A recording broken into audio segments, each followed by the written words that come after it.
is up, fight fans? We are back for another episode of Parting Shots here on the Just Blaze Clothing channel, aka JB Sports. I'm joined this morning with Mr. Jay Jackson, who is a little bit less than a month removed from another knockout under his belt, another amazing performance in BKFC back there at the end of February. A lot of stuff going on in combat sports this weekend. I guess first thing I want to start off about at least news and notes of the week, man, is I don't know if you'd happen to seen this, but George Foreman had passed, and he is an absolute legend in the combat sports world. Obviously, George is one of the most, I guess, recognized faces, personalities in the combat sports world. What were your initial thoughts when you heard this, man? I mean, I think a lot of us were kind of caught by surprise hearing of his passing. I don't think a whole lot of us heard that he was sick or he was getting towards the ends there. What was your general thoughts about it, and what do you think about him as a boxing world champion? I mean, of course, he's a legend, entrepreneur. His boxing match with Ali will be, it's legendary. Definitely off guard, random, but I mean, that's how death works, dude. You know what I mean? It's not fun to hear. We definitely, George Foreman is a legend. I watched the movie, his latest movie like 2 years ago. From was it I think it was like Army or Job Corps or something like that, to run a church and all that good stuff. So I mean, I know he's a great guy in his community, and shout out to his family and stuff like that, prayers and all that good stuff, But we did lose an OG. And a great one. I mean, anyone who was growing up in the 90s and early 2000s, you had to have seen him on TV, the George Foreman grill. And the struggle had the George Foreman grill. Yes, sir. And, you made some badass steaks on the George Foreman grill. I know at the in the beginning of my pro career, I used to tear up my cousin's George Foreman grill in between training sessions. So like if you in the struggle, you've had a George Foreman grill. But I mean, like, dude had vicious heavyweight. Became an awesome entrepreneur. I think was the oldest heavyweight champion. When he knocked out Michael Moore, man, that was, man. No one would have predicted that. I mean, like, he had some fun fights. Him and Evander Holyfield sticks in my mind like no other. The Tommy Morrison fight, he had a bunch of big fights, big names, and that was just like in the tail end of his career. Like most of us weren't around for like when he was first coming up. When he fought Ali, things of that nature. Like, he literally has been in there with the best of the best of the best, man. Yeah, and because he retired, after he retired for a long time, and became a devoted Christian. And I mean, and that's another thing, you can, but a lot of people like to rush into stardom when it comes to these combat sports. George Foreman actually took the gloves off and retired for a really long time, and then came back older, a lot older, and still took on the rankings. So it's definitely, he was definitely an inspiration to everybody. Even to to our Mike Tysons, who jumped into the ring a couple months back. So, I mean, you people wonder why that happens, stuff like that happens. I was like, because of George Foreman, man. Like, George Foreman did it. So, why not, why not a Mike Tyson? Why not Anderson Silva? Why not those guys? Keep living their lives and living their best lives, and possibly become world heavyweight champion again at a elderly age. But we did lose a great one, and rest in peace. And now, you were just talking about like the Yeah, I mean, my bucked up energy starting to kick in. Yeah, I mean, but I just you gotta it's just like I hate celebrating the dead. I hate celebrating the dead. That's what I was telling my coach. I tell my coaches and stuff like that. Like I hate celebrating the dead. Yeah, I mean it's heartbreaking. So you celebrate them while they're here, but when they die, try to let their families do their thing. Yeah, I mean, and just try to send quiet prayers to these people. Yeah, man. I think you hit it spot on. Like, we don't want to celebrate the dead, but I think George is one of those guys that I think he was celebrated when he was alive. So, I don't think we have to think too much about that aspect of it. But you brought up another point of that I want to talk about, and I've been talking about, and want to get your thoughts on. A lot of people do not like Jake Paul as a boxer. But I think it's unfair to sit there and say that he has not been successful as a promoter. I think in that aspect of it, in that realm, he may not be the best in the world, but I think he's what he's done for at least the female side of boxing is more than admirable. I mean, I think Amanda Serrano's stardom has tripled since she's been working with Jake, and they just recently signed another amazing. A boxer and I think the girl Alicia they just signed. Now I don't want to. We're not on to get too much into the fighting aspect of it, but as a promoter, like, do you think Jake Paul has an absolute space here in the combat sports world, or is it he's going to fizzle out at some point? Oh man, I was just trying to mention Mike Tyson. And when it comes to the Pauls, I mean, I'm a hater, so but I mean, he's fought all the fighters that I wanted to fight. Anderson Silva, Mike Tyson. I mean, so hey, props to him and props to what he's trying to accomplish. But yeah, I was just trying to stay on the hand. I'm talking about Mike Tyson. I mean, so, I'll say this one. I'm with you. I'm with you on the Jake Paul hate, brother.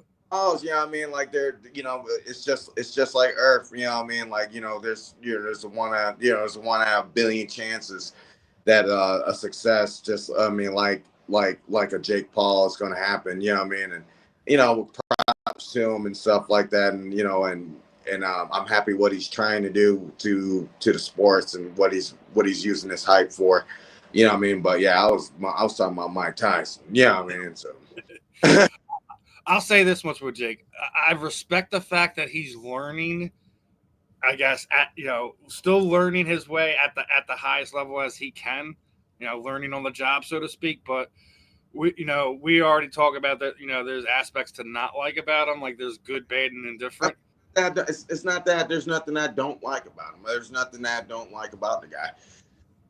It's just the fact, like, he's using his platform to enhance my sport, and I'm hoping that it trickles down and benefits me somewhere down the line, what I mean, because I've been part of the sport for a long time, so I mean, like I see that he's helping women, I mean, which is what guys do, what their shine is to help women, and I mean, hey, I'm happy for him, but my subject was just Mike Tyson. I mean, I was, Mike Tyson being an older guy and jumping into a ring with a younger guy at that age, that's courage. I mean, and I don't care if that young guy is, a professional boxer or if he's a professional actor. I mean, youth is youth. I mean, and when you're that old, when you're that older guy, that's an inspiration to anyone that's over the age of 60, I mean, to be able to jump and give themselves another 60 years of life. I mean, so, I appreciate that about, I mean, like, look at George. I mean, like, George jumped in and became a heavyweight champion. I think after the age of like 40. I mean, 44. Like, fucking insane. I mean, so, then like that another reason why George Foreman's death was so surprising. I mean, like, I think just maybe a year or two prior, they had him on Instagram hitting the bag.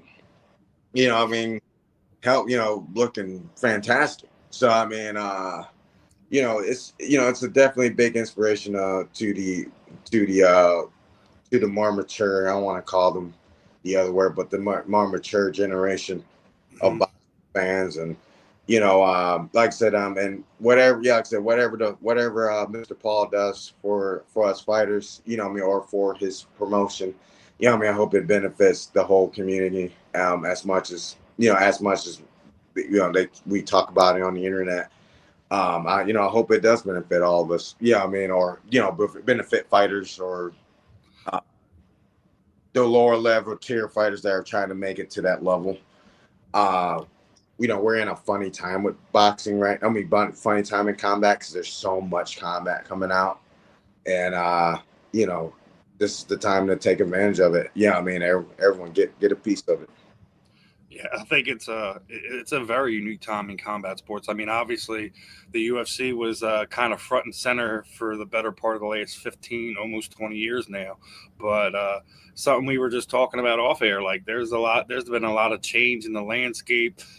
Boxing is starting to be to get pushed back in the forefront, and I firmly believe that bare knuckle is a main reason for that. Honestly, like I know a lot of people, at least in the MMA world, kind of felt like they're still on the top, but I think over the last 3 to 4 years, we're starting to kind of see a shift back into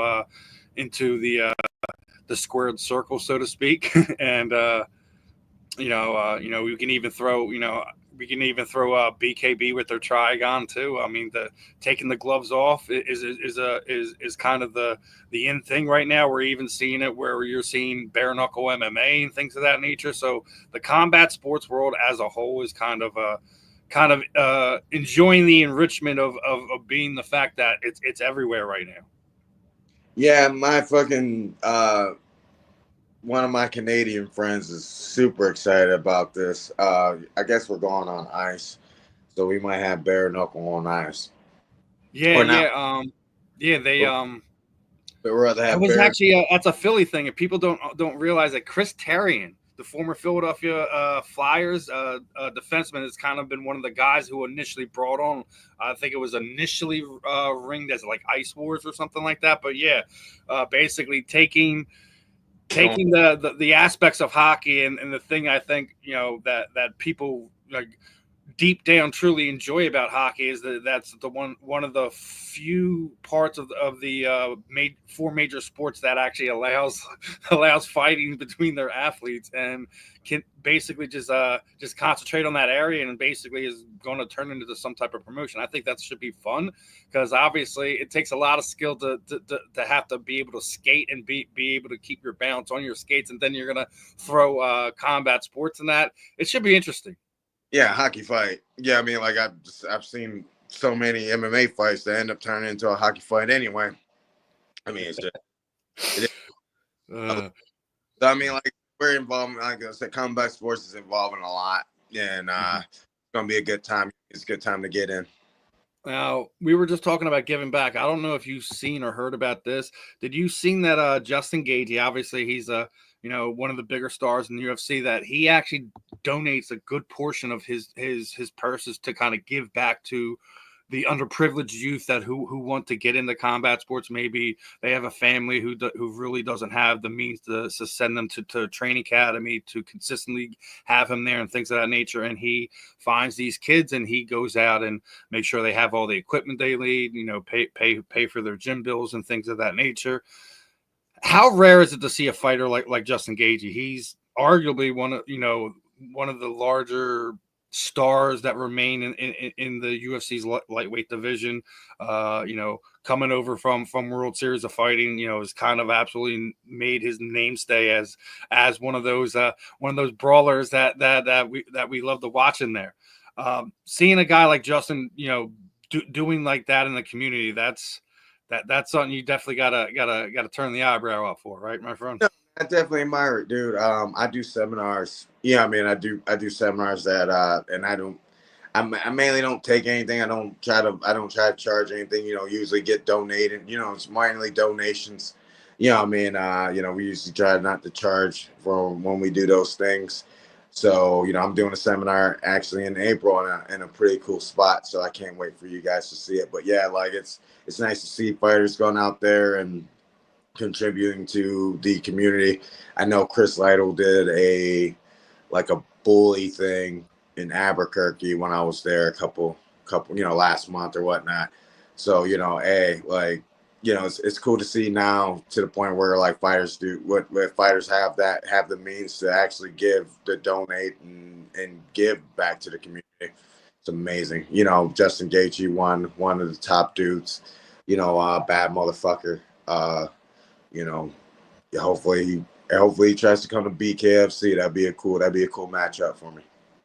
Oh man, that's listen, he's one of those guys, man, that when they say like toe the line, he is one of those guys, at least in the MMA world. You would definitely think that, you'd love to see him with the gloves off in a place like BKFC, things of that nature. Holloway, Justin Gaethje, like those are the guys that like to box, guys that like to stand up, Mm-hmm.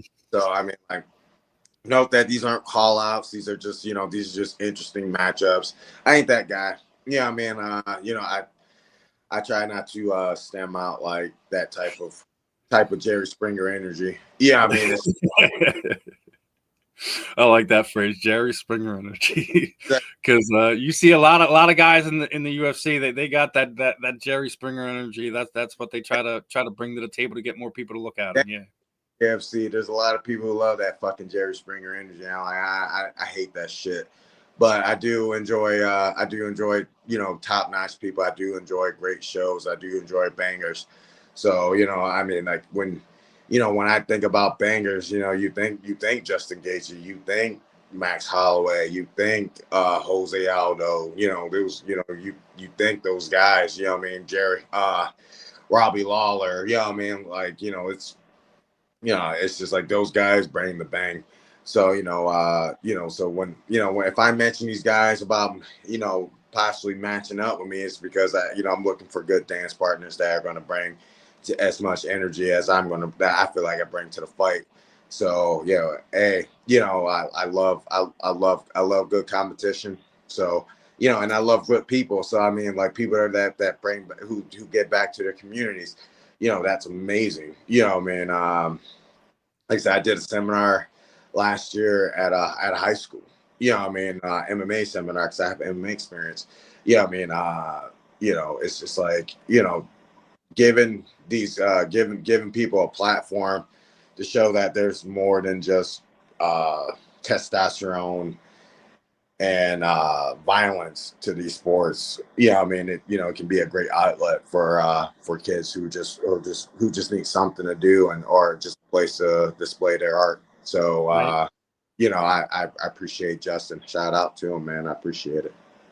Yeah, absolutely. Shout out to Justin and much love to that. Now you're talking about you have another seminar coming up. Let's get some details on that so we can get that information out for you. Where is it going to be? When's it going to be? Are you bringing anyone else in? What's up, brother? Dude, I usually do them solo. I do about like 2 or 3 seminars a year. I'll let I got to kind of wait until I can I can tell where it's going to be. So before I can tell where it's going to be. But last year I did 2 of them. I did 2 of them last year. I did one in Koi Muay Thai in Brandon, Florida, and then I did one in Jonesboro, Georgia, last year, and then the year before I did about 2 or 3 of them in Michigan. Had to do a video one in Connecticut. It's just to keep me in my element. I love fighting. It's the funny part. It's a bigger favor to me than it is for me to do it for just to do it. Like I just it keeps me in my element. I love fighting. So, and I love showing it. I love displaying it. I love sharing my story. And if anything, if I'm just hoping that whoever listens, if it pushes them to chase their dreams, let's do it. Like let me know how I can help. But yeah, this next one is pretty cool. It's gonna be a really cool spot. It's not 100% official, But but I think by tomorrow or something like that, I should have the clear dates and everything like that. But it's gonna be cool. It's gonna be awesome. It's gonna be in a cool location, and we're gonna, I'm gonna show them some stand up, man. I love boxing. I love doing bare knuckle boxing, and I got some cool techniques that I like to show the kids and everything like that. It's like young adults, like I got you, brother. when I did California, I did one in Lancaster, and that was a huge one. When I did Lancaster, there was a big mix.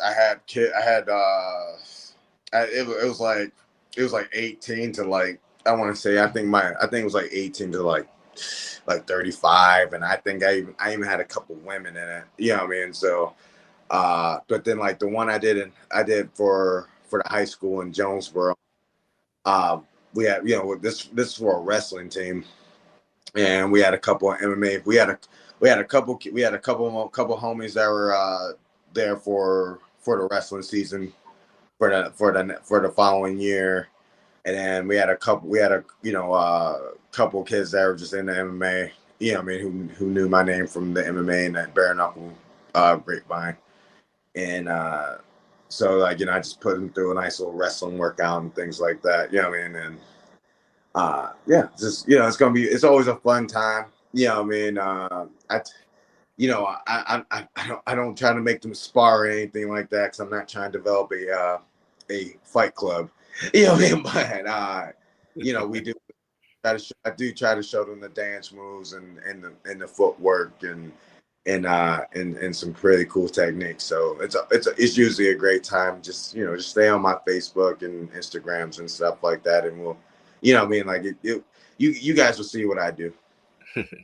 Now, we were just talking about that Jerry Springer energy. You were on the other side of that almost a month ago. Getting smacked at weigh-ins. We got Johnny Cannoli over here as claimed victim number 2 this past week with the Cannoli slap. What are your thoughts on this type of stuff, man? Is this something you just kind of laugh off, or is it something that unfortunately might be starting to be a trend here in the combat sports world? I fucking hope not, dude.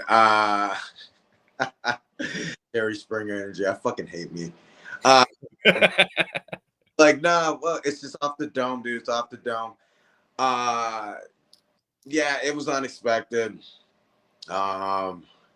It was so dumb.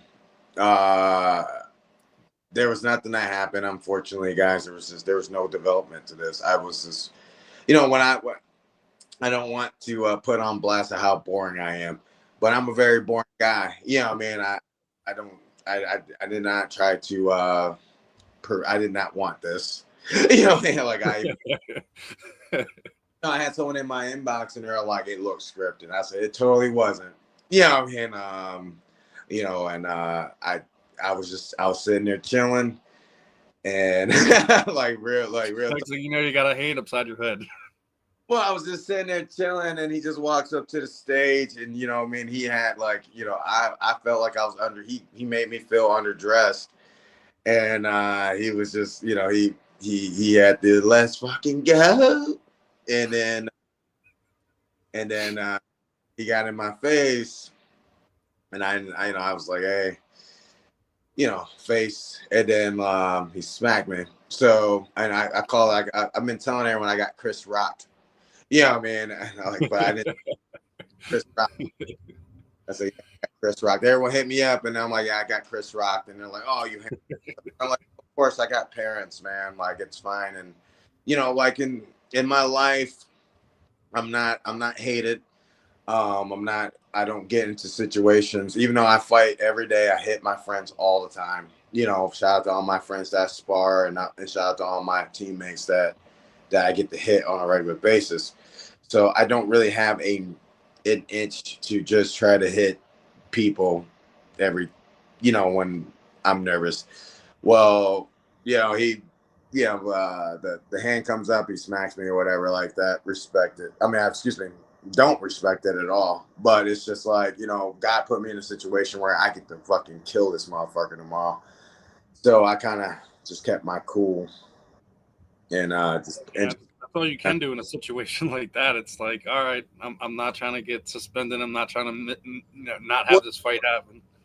well, trust me, I like my thing is, it's just like, you know, I don't even want to go. I didn't want to even go on that stuff. But one thing is, it's just like I was in a situation to hit to fight him tomorrow. You know that case where self defense comes in. I don't really care. I mean, in video, as you see, he hit me first, so like I had every right to fucking jump on his ass if I wanted to. But I just had really good self control and I got really good self discipline. So just like if God's gonna put me in a situation where I needed to stand back, that was the situation because I get to whoop his ass tomorrow, and my thing is it's just like even the initial hit, it was like if that's the punch, if that's what you do when you're scared, it's the smack, you're fucked, and I proved that the next day. I mean. So I'm cool with the results, I mean, but yeah, it wasn't scripted, I mean, and I felt like I was like in my eighth fight. So, and this is BKFC, so I thought that I was kind of overdue anyway from someone trying to do something at weigh-ins. What I mean? Like it's just like it's something that happens. It's a normal thing that happens in BKFC, unfortunately, where the pushing and the shoving and the stuff that happens before the fight. And I'm like, this is my eighth fight. And once he got on stage, I'm like, yeah, I'm overdue. I think he hit me, and he did. And I think I was 99% upset that I barely blocked it. And then the next morning, then after we got off stage, I took my corner, Elvin Brito, and usually I go to the movies, what I mean, before, after weigh-ins and just kind of chill. I was going to watch Captain America, but I got pissed off and I was like, all right, I went to bed early. What I mean? Like, what I mean? Like I went, I went straight George Foreman on his ass, and I fucking went to the hotel room and we fucking drilled our asses off until I got tired. I went to sleep, what I mean? And I went to bed early. And we took it in like, instead of acting like the bum Kyle that we thought he was going to be, we took him like, George Foreman, like this is a championship fight, and we was able to get the W. So, props to Kyle for helping me, get some fire on my ass, because I'll admit I was underestimating him for sure. It's like, thanks for the free motivation. I didn't need that. Like you're correct. Yeah, I mean, like he was correct. I mean, I was underestimating him a little bit. Yeah, I mean, so like, and he, I'm like, fuck it. Yeah, I mean, let's do it. And we got the job done. Now, obviously, I was talking about Johnny Garb. Already had two events here in Philadelphia within the first 4 months of the year. Seeing how the Philadelphia fans are, seeing how the energy is here in Philadelphia, since you've already done a seminar in Lancaster, when could the Philadelphia fans expect to see Mr. Jackson on the card at some point in time? Lancaster, California. Gotcha. Trust me, it confuses me too, because like one of my pro wrestling buddies is from Lancaster, and I'm thinking like Lancaster, California. This whole time he was in Pennsylvania. I'm like, yo, that's cool. But no, I definitely want to, man. Like, I have a lot of experience in the sport. I'm a big fan of the sport, believe it or not, and I've had such a wild journey. You'll need another hour of podcast for me to explain the lessons that I've had into being a professional athlete. Yeah, I mean, but it's been an awesome ride, and I definitely got some knowledge to share. And like I said, I'm not perfect. I'm not saying it's gonna be I'm not saying that I'm like the best athlete in the world, but what I'm saying is I did earn my spot, as the number 5 bare knuckle fighter in the organization, which is pretty cool, and now we're in belt season. So definitely just let me know, man. Like I said, I've definitely come to Lancaster, Pennsylvania, And and I'll definitely do, or anywhere in Pennsylvania, anywhere in the United States. I try to do about 2 or 3 seminars a year. So because I love teaching. I love teaching. I teach here in Florida.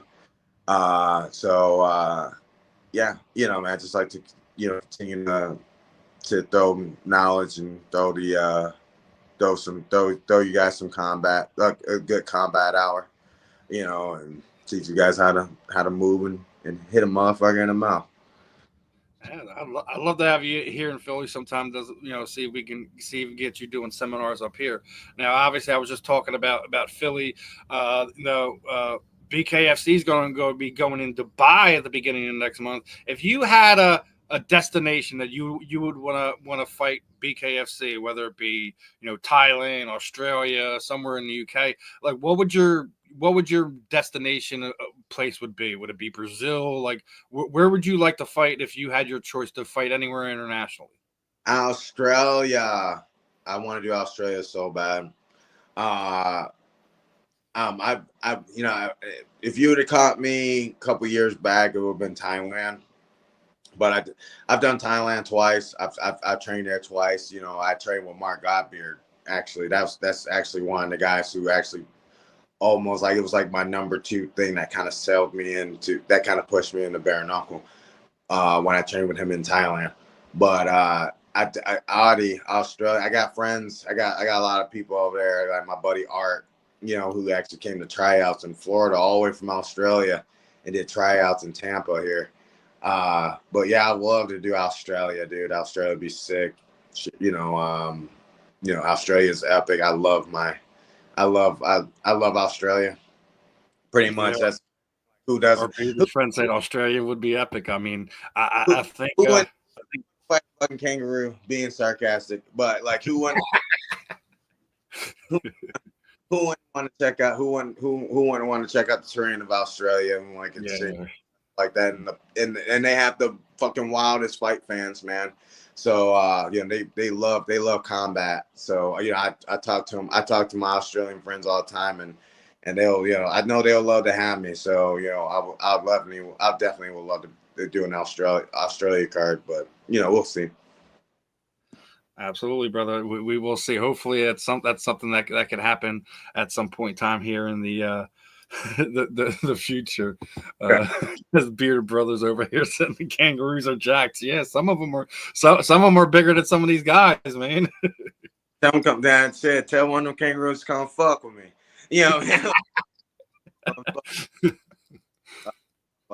But nah, though they have. Look, y'all guys got me being racist as fuck. Look, kangaroos, fuck with me. But nah, I mean, like you said, you got Robert, you got the Roberts, you got the Becks. Yeah, man, that proved that Australia's got a lot of fight. The funny part is, like, when I was in Thailand, I trained with a lot of people from New Zealand now. Now, let me tell you something. I'm trying to mix Australia with New Zealand. Okay, it's like New Zealand, Australia. It's like almost like Ohio and Michigan, guys. So I'm getting myself in trouble with this, but like I got to train with a lot of people on that side of the world. So they have a lot of fight. So I definitely would like to check out and display, try to display what I can display over there, and if not, even try to pick a fight with a kangaroo. Fuck it. Yeah, man, like fucks with me, man. Fucks with me. Oh man, it's definitely one of those things. Like when we talk about Australia, it's one of those things that immediately comes to your mind as the kangaroo. When you're saying that, I'm thinking of the video of the guy sucker punching the kangaroo that was holding his dog. I mean, that's just right, bro. Like, come on now. And then like big ass spiders. You know what I mean? Like big ass. Yeah, I ain't messing with them spiders, man. That'd help with that. Like big ass spiders and shit. Yeah, I mean, like they're just on a weird side of the fucking planet, man. So they got wild ass wildlife. They got, I mean, like I said, they got wild ass wildlife, great ass beach. They got dope ass beaches. And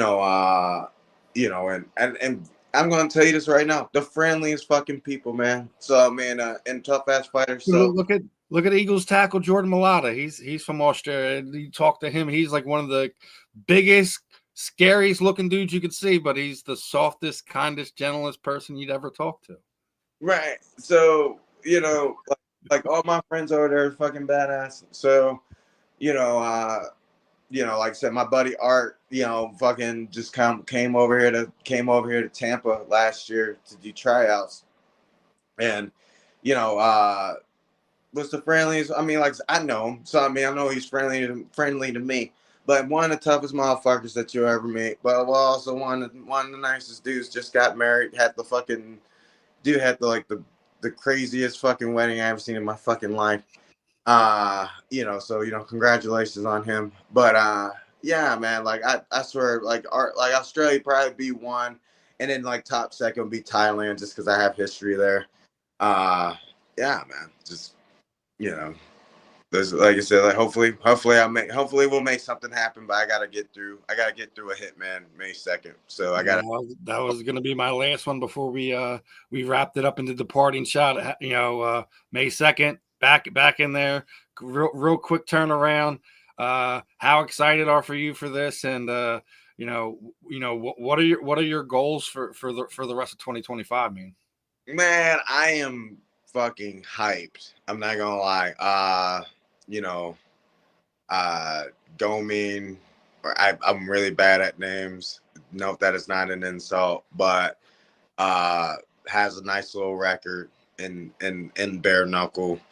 I've been looking forward to fight him since last year. So, when I finally got the name on the contract, I signed it right away. And got to take down a Hitman. I'm cool with it. Man. I know he don't fear me, but I sure as fuck don't fear him either. So I get it. Just don't fucking hit me at weigh-ins, or I'm fucking ripping down that fucking stage this time, dude. Like I was like, just keep. You're gonna John Jones and DC to stage if that happens again. Your fucking hands to yourself, please. I don't give a fuck how nervous you are. I don't give a fuck how hyped you are. I don't give a fuck if you like donuts. I don't give a fuck if you like anything. Keep your hands off me, okay? I don't do Jerry energy. So I'm just gonna let that out there right now. I was not about that. I feel fuck anyone says. I was so pissed. Yeah, man. So don't hit me. I mean, be yourself. Be your gimmick. Be cool. Be whatever. Yeah, I mean, just keep your fucking hands off me until we get in the ring. Be professional, because I'm a professional guy. I don't benefit anything from some fucking prick hit me and during weigh-ins. It doesn't do anything for me. It'll make things worse for you. So just a hint to anyone out there. It makes things worse for you, you dumb shit. So do not hit me. So I think Gomin's he's a top nair guy. I cannot wait to fight him. I've been looking forward to this fight. I mean, there was some ramblings that I was going to fight him last year. So I'm super happy to finally get it. I think he's a tough guy. I respect his accomplishments, former BYB champion. I understand that the respectful thing is not like the coolest thing, but give me a fucking break, guys. It's me. But he's a southpaw. I think he's a cool character. I think we can do something even better at weigh-ins that doesn't have to get anyone fucking hit in the face. I think for the caliber of what this fight's gonna fucking be. I'm number 5, he's number 3. This is a fight that people need to be fucking watching, because one of us, I'm trying to go for the belt. So, and this guy's in my way to doing so. So I'm about to put everything I got to fucking put on not only a badass show, but to get the fucking W, because I want the belt. So, just keep your fucking hands off me during weigh-ins and we'll be all good. But other than that, Gomin, I respect his accomplishments. We're going to have a good time. Respect him as a fighter. Got a lot of reach. Like there's stuff that, I'm doing what I need to do as a fighter. But it's going to be a good time, and I want to thank my management, Storm Management. Get that out the way. For getting the paperwork ready for that, and we're gonna put on a good show at Clearwater, dude. We're gonna steal that fucking show like I always do. I love to hear it. As we're wrapping this one up, we do what we do is kind of throw give you the floor, call it the parting shot. Anything you want to say? Obviously you were just thanking your team and everything like that. Anything you want to say? Anyone you'd like to thank, or anything? You want to shoot at your socials. Give love to the sponsors. The floor is yours, my friend. Keep your fucking hands off me at weigh-ins. Just kidding. I want to thank Jay. I want to follow me on Jay Jackson on Instagram. I want to thank Bucked Up Energy. Check out my links on Instagram. Yes, Bucked Up. Officially sponsored me, so I appreciate them. I want to thank Store Management. I want to thank Koi Muay Thai in Newport Richie. I want to thank ID Training in Saginaw, Michigan. Saginaw's Got Fight. I also want to thank Jungle Camp, Elvin Brito, and Manabo, Puerto Rico, my motherfuckers. I love you guys. I ain't one else, man. Shoot, we also Tarpon, baby. Tarpon. Tarpon, Florida. We were coming out May 2nd. Check my next fight, May 2nd, BKFC Fight Night, Clearwater. I'm going against Gomi Escoboza. It's going to be a badass fight. Keep your fucking hands off me during weigh-ins. But, come in and bring that fucking fight the next day, please. Let's go, LFG. That's right, my friend. LFG. Let's fucking go. It's always a pleasure catching up with you, brother. Hey, man. It was great talking to you, man. You guys, you have a good one, man. You have a good one. Enjoy your day. Have a good training session and have fun with the birthday, my friend. Hey, man, I appreciate it, man. Not a problem. All right, bro. All right, everyone. That was Jay Jackson, and we're not stopping over here. We got a guy fresh off of a big knockout this Friday at BKFC Fight Night here in Philly, and he's already on here joining us. Look at that. What's up, Dalvin? How you doing, my friend? How are you?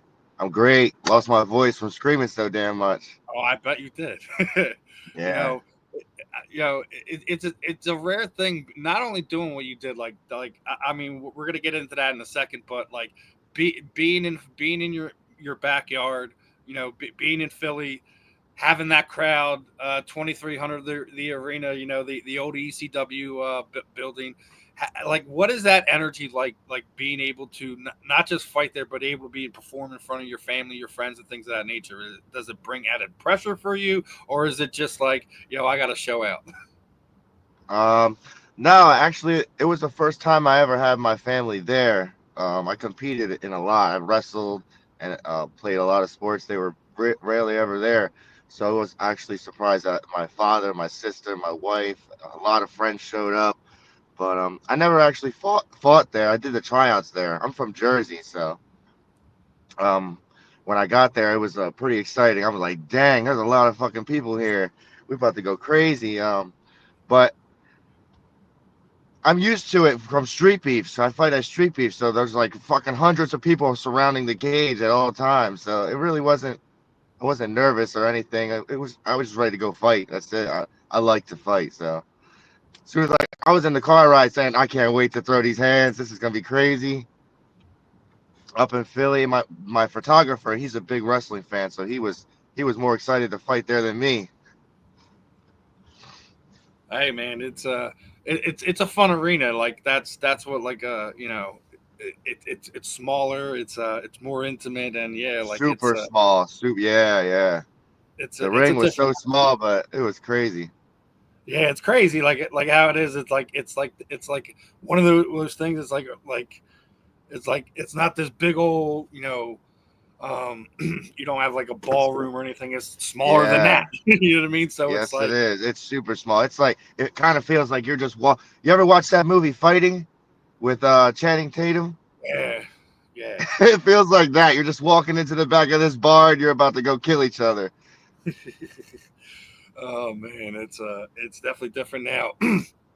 We do got a little bit of controversy going on because they robbed you, man. They robbed you of the I know. fastest knockout in combat sport in BKFC history. How are you feeling about that aspect of it? I mean, obviously happy with the performance, happy that you had your family there and everything like that. But, is it kind of bittersweet at this point? Yeah, on the time if you look me up on the BKFC app, it says 2 seconds. The milliseconds they make a factor, but that it looks like a 2 second knockout. I counted in my head. He took one step and I counted two, threw the two immediately. That was my goal. On the way there, I said, I'm gonna break the time and knock him out with one hit. I already knew. I had this feel. I was dreaming that he was gonna come with his hands the way he did. I literally woke up and told my wife he's gonna come and throw these two, and I'm gonna slip left, slip right, slip left, and throw the two, and it's gonna be a 2 second knockout. And it was crazy because I couldn't even control myself. I wanted to say so much stuff. I couldn't even get it out because I was so excited. I was like, yo, I really got the 2 second knockout. Then I go home, it says third fastest. I'm like, fuck. So, but everybody's going online saying it's 2 seconds, the fastest. It doesn't really hurt my feelings, but once they change that, I'm going to be super stoked. I think that's one of the things that has to happen now. It has to.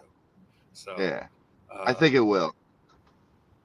Now, had that going on. You had your tryouts. You got the fight now. What do you want to do next? Like, do you want to try to get back in there as fast as you can? Just like we had, Jay just fought, the end of November. He's already on the May 2nd card.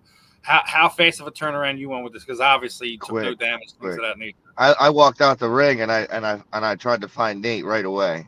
Nate Shook. I said, he asked me, he was like, "Are you ready?" I was, oh man, I have so much energy. I can go.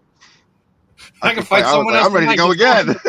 Honestly, I was disappointed. I trained so hard to perform, to land these strikes, and to show that I have power in my hands, that I could cut and just make a devastating performance. And it was one hit, which it usually is one hitter quitters. In Street Beefs, I had to lay off the power so that I could continue to show my skill. Well, next time we'll see. We'll see. Yeah, my goal is to go out there and fight, but at the end of the day, my main goal is to not get hit.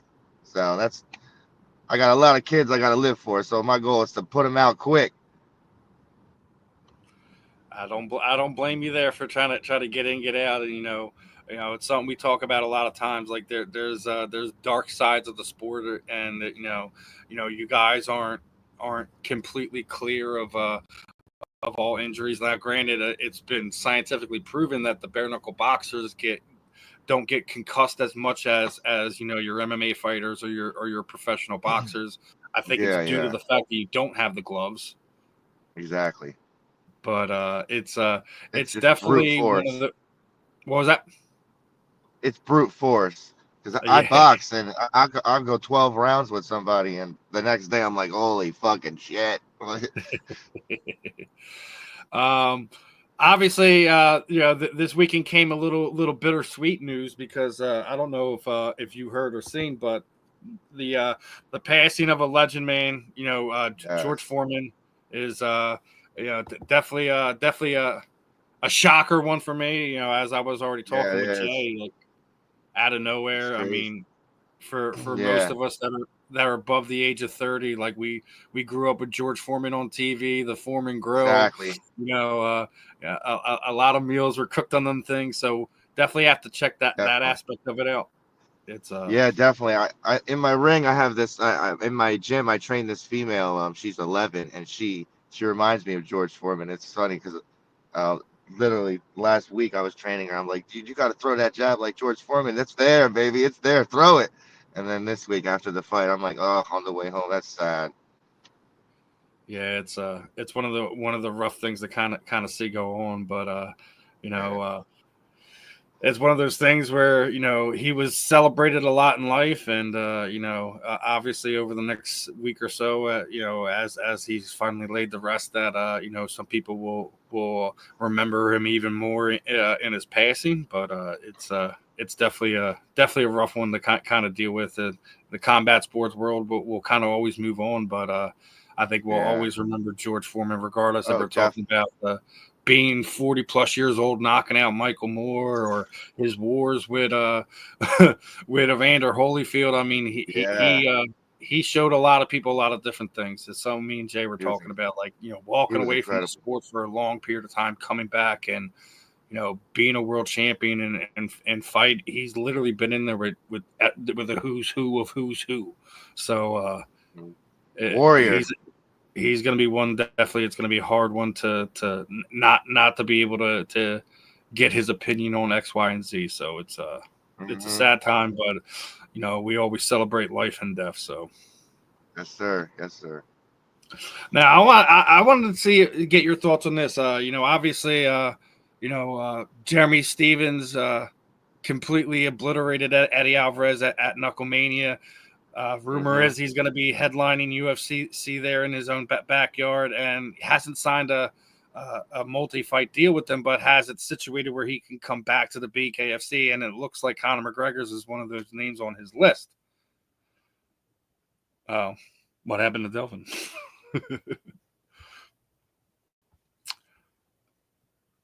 Okay. Well, being that as it is, let's push things over to Mr. Reese. How he's doing today? Yo, what's up, man? How you doing, man? What is up, brother? How you feeling this morning? Good. I'm feeling good, man. Ready to get back in there after a little healing, but I'm ready, man. Oh, so you losing your voice just like Delvin is, right? A lot of screaming the last few days. I was screaming after the win, man. You know what I mean? I was so excited, Got the strained vocal cords. I've been there, man. Us being Philadelphia fans, we're used to having those crazy moments, and then for the next few days, we're kind of horsed. Yes, sir. That's the way it is, man. Yeah, and speaking of Philadelphia, man, did you see what Sean Brady did last night? Oh, Dalvin's back. Let me bring him back in here. You're connecting good now, D? Oh, bro, what's up? No, everybody's calling me and stuff. It's crazy. Hey, listen, that's what happens when you knock somebody out in 2 seconds. So obviously you two were in the back together. How crazy is that environment down there in the back before a fight, man? I guess we'll start with Reese first. It was pretty crazy, man. Everybody playing their music, trying to get ready, watching the fights and everything. But I'm mentally prepared, so I block all that out and just focus on the victory and what I got to do, man. So, Dalvin, you? It was pretty. It was pretty chaotic, but it was calm for me. I'm used to it. Like I said, fighting at street beefs and going to like USA boxing tournaments. Everyone's just crowded in a freaking room, and you're just getting ready to go. So I was like, man, this is kind of cool being around all these guys, all these warriors. You're going in there and somebody's going out to sleep, or they're coming home with cuts. So looking at all these men, I'm like, oh man, this is fucking crazy. Now, let me circle back to the one I was just talking to. Jeremy Stevens, obviously, big win at Knucklemania. The beginning of the year there. Doesn't immediately sign the contract with BKFC and things of that nature. Is going to be headlining the UFC event in Iowa there, but he's made it very well and clear that his sights is set on one man and one man only, and that's Mr. Conor McGregor. They have some history from the pre-fight pressers and things of that nature. How excited are you to see a guy like Jeremy Stevens, who's been, sort of a journeyman in MMA, and that is not a slight on him. It's just kind of what the MMA world thinks of him. But he's been an absolute killer for the longest time. How excited would you be for that fight to happen? Not in MMA, but in the BKFC ring. It's super exciting. I watched actually Jeremy Stevens back in the day in the UFC. I always knew he was a badass motherfucker. Throwing it, he's in the center, just banging it out. Like a lot of people don't do that. They range fine, try to control the wrestling. This my dude standing up, squared up, ready to take your chin off. And I know Conor McGregor is pretty crazy, but that fight is going to be intense because that man don't back down. Yeah, he's basically he's calling for a second broken jaw. Reese, what do you think about this, man? Jeremy destroys Eddie, goes to the UFC, and he's been terrorizing Conor McGregor on social media for the better part of the last month or so. How excited for you for that potential fight? Not in MMA, but in BKFC. Yeah, I'm real excited for that, man. It's gonna open up a lot of eyes. But don't sleep on Connor, man. You know he's a professional fighter, so I look at it like this: if he do get back in that ring, he gonna do all the training he gotta do to shut everybody's mouth, and that's what Conor McGregor gonna do, man. He gonna shut everybody's mouth, man.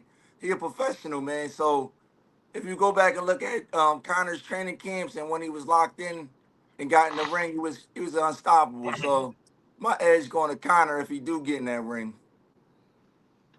I I have a love-hate relationship with Connor. Like obviously, when Connor was getting big and stopping Eddie, I bleed Philadelphia through and through. Anyone who fights out of our city, out of our state, etc. They got love for me. But obviously, he's had a rough go of it the last 5 years or so. As far as professionally, as far as competing goes. Jeremy Stevens is not just a hungry dude; he's a terrifying dude, man. And if you're putting me in the corner to sit there and say one way or no, I think Jeremy Stevens stops him, especially if it's in BKFC. If it's at MMA, I think Conor has a little bit of a better go at it. But I think BKFC's made for a fighter like Jeremy Stevens. Just my take. We'll see. We'll see. Yeah, we will. We will. I mean, obviously, they're the ones that got to throw down in there. We just we give our thoughts, we give our opinions, we can debate this. Like they're the ones that still got to get in there and throw hands. Exactly. Yeah. So that's going to be a fun one. I want to get back into your guys' fights this weekend. Obviously, a fun one there at the arena. Outside of your fights, both of you guys, who was one of the guys you were looking at to see who compete or just made a lasting impression? We'll start with Reese, I guess. I was definitely checking out this guy right here because he was in the back with me. I was always like looking at all the guys I was in the back, like, all right, we was winning and everything. I was basically sizing up everybody, man. But yeah, everybody came to Rumble, man. Definitely, and then my boy from Philly, man, the Italian, the cannoli, you know what I mean? So, I'm always keeping an eye out for my Philly fighters. So yeah. Yeah. And speaking of Johnny Cannoli, because that now is official nickname there. He's made it official. Yeah. That's 2 weigh-ins in a row. He's given the Cannoli slap, I guess we're gonna call it now. I guess that's gonna be a thing. Yeah, because it's funny. Yeah, He told probably.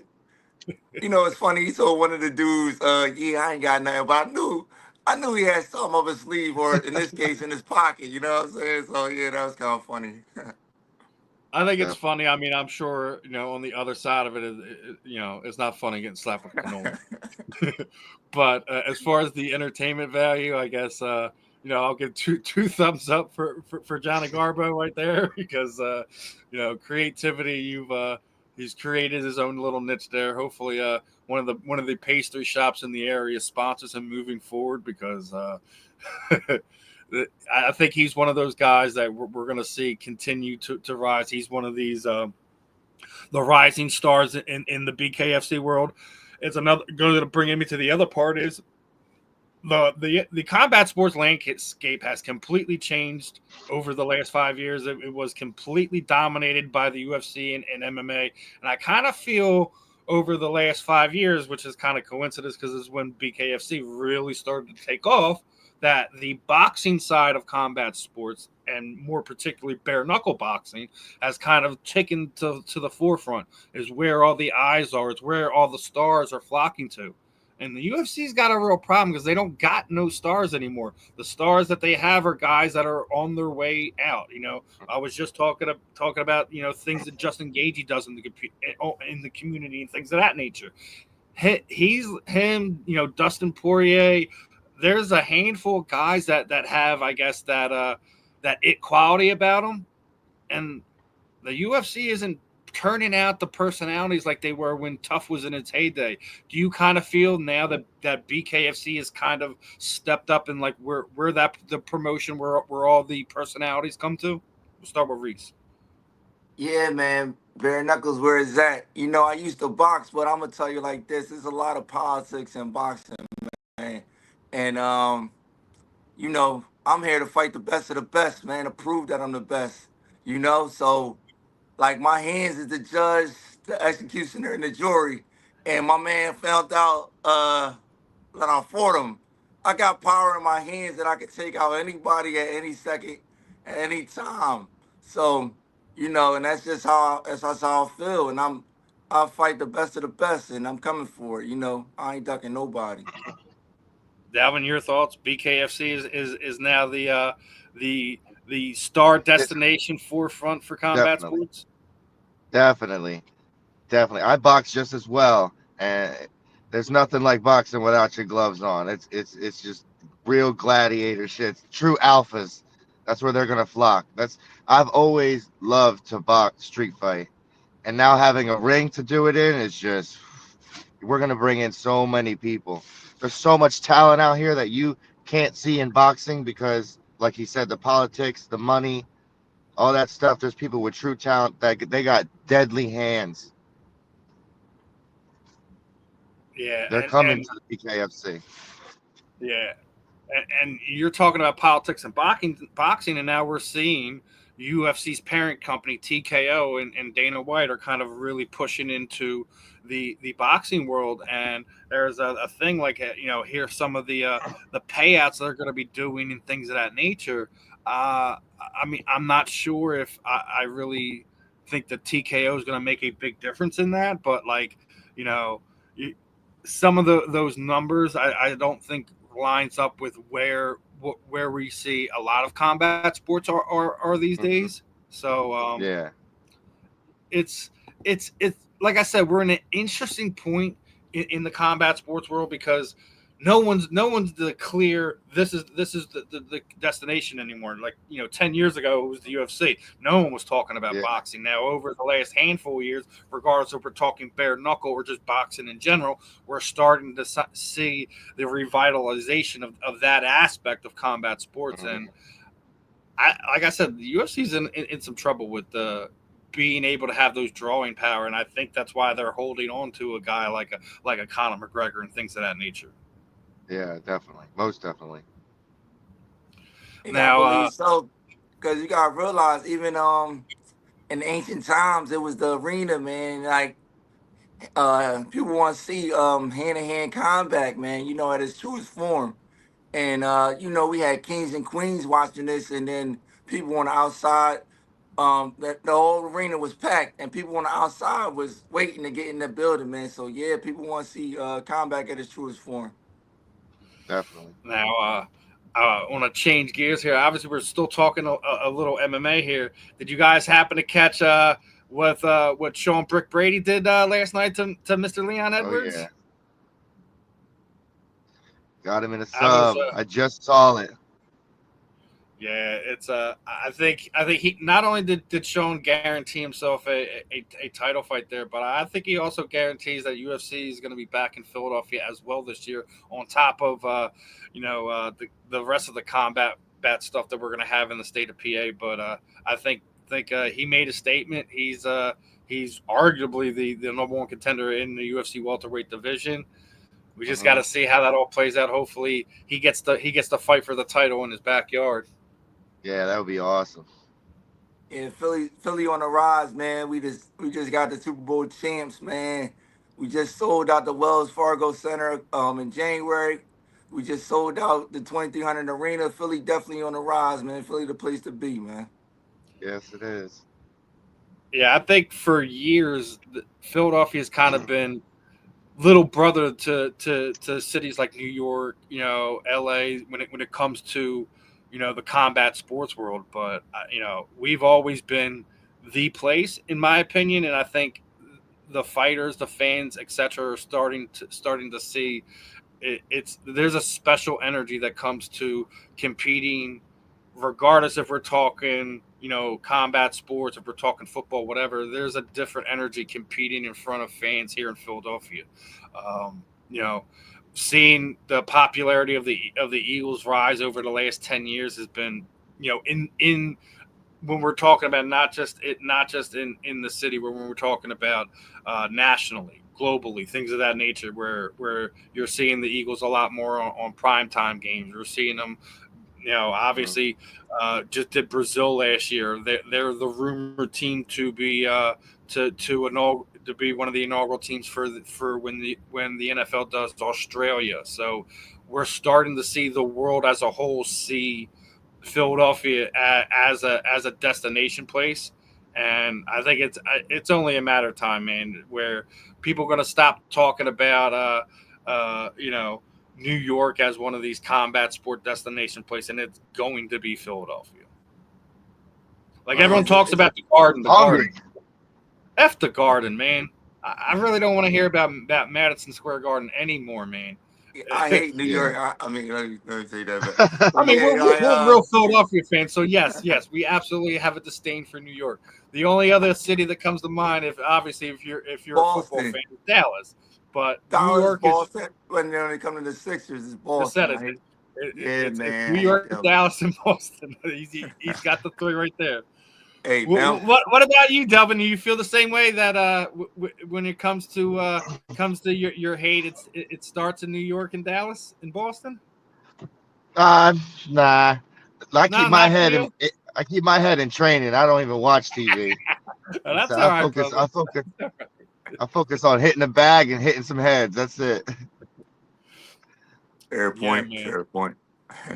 Listen, like I've done this so long, and not surprised to hear him say that, because a lot of fighters, like when we talk about it, like they don't really follow X sport or be like, listen, I got a family, I got this, I'm working on getting better as an athlete myself, so this is what my concentration on. To hear him say like he tries to stay out of that and he's in the gym, it's not a surprising thing for me. And does he make a point? Yeah, but I also think like when you got guys like me and Reese, where we bleed this city, it's hard for it to not spill over at times. Yeah, not to be involved. Yeah, you have to be involved. Yeah. So Dalvin, before I get ready to send you on your way and let you enjoy the rest of your morning, I'm going to do what I always do, is kind of give the floor over to you. If there's anyone you'd like to thank, shoot out your socials, give love to your training partners. The time is yours, my friend. Definitely. Yeah, I want to thank all the people that helped me get to this point. My partners. I don't really have a big circle, but the little ones that are in it, we're grinding. We're working hard. I want to thank CNC Management, my wife, for putting in the time to let me work hard. First of all, I want to thank David Feldman, because I couldn't even find him. It was so fucking chaotic. I was trying to look for him and thank him, but thank you, David Feldman, for the opportunity to show you that we can knock people out from Jersey. We got death in our hands and God in our souls. So stay tuned. Check me out on Hippie Disciple on IG, Dalvin Blair on Facebook. Good Vibes Planning. If you need some landscaping done, call me, New Jersey. We're working hard. Thank you. All right, my friend. Appreciate your time, and we definitely got to get you back on here, talk some more street beefs and things of that nature. Definitely, and tell them that was 2.3 seconds. We timed it. Yeah, we're definitely gonna be pushing for you to kind of get your rightful place as the fastest knockout in BKFC history. If not, I'm gonna have to do it again. That's just that. Hey, listen, I'm sure the fans aren't gonna mind. Neither are your bosses. So continue to do what you do, my friend. Keep laying them hands on people's chins, and we'll definitely have you back on here again in the future, my friend. All right, take it easy. Good luck seeing you. You too, my friend. And there was two. So now we're sitting down here. It's me, Mr. Reese. Now we were just talking about some Eagle stuff. I was going through your social. You went to Baltimore this year, did you not? Yeah, man. I'm a diehard, man. I go to a different game out of state like every year. You know what I mean? I've been to Dallas, suckers. You know what I mean? I've been to where else I've been to Dallas, DC. I've been to a few places. I think I'm aiming for Tampa Bay this year. Like, that's my thing. I like to go out of state, and see what these other fans is talking about, which ain't much when they see a Philadelphia boy in the area. You know what I'm saying? Yeah. It's listen, it's rare to have like not only an athlete, like, obviously you're starting to kind of get your name out there with this fight this past weekend, but having, the special thing, I guess, with the Philly fan is what you were just talking about is we travel like no other fan base travels.